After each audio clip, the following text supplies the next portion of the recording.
Maligayang pagdating sa RayPro onboarding at mga video sa pagsasanay. Sa video na ito ipapakita ko sa iyo kung paano magdagdag ng logo ng ospital. Kakailanganin ng surgeon na mag-login sa account na iyon sa RayPro upang magdagdag ng ospital. Kapag ginawa ito, magagawa mong idagdag ang logo ng ospital na ipapakita sa RayPro questionnaire na ipinadala sa mga pasyente.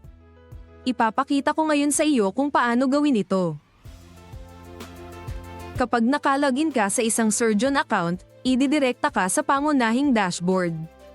Susunod na kakailanganin mong mag-click sa mga ospital sa navigation bar. Pagkatapos ay mag-click sa magdagdag ng ospital. Pagkatapos ay idagdag ang kinakailangang impormasyon sa ospital.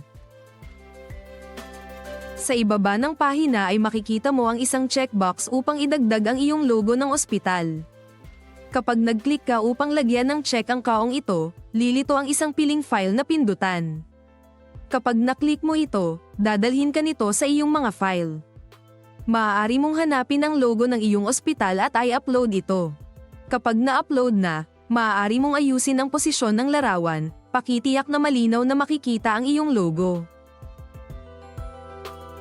Kapag ito ay kumpleto na maaari mong pindutin ang isumite at ang iyong logo ay ikokonekta sa iyong ospital.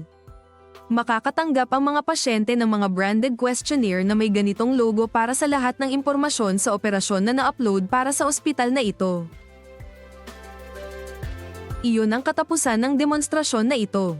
Sa susunod na mga video, susuriin namin ang mga paraan upang magdagdag ng mga pasyente at operasyon sa platform.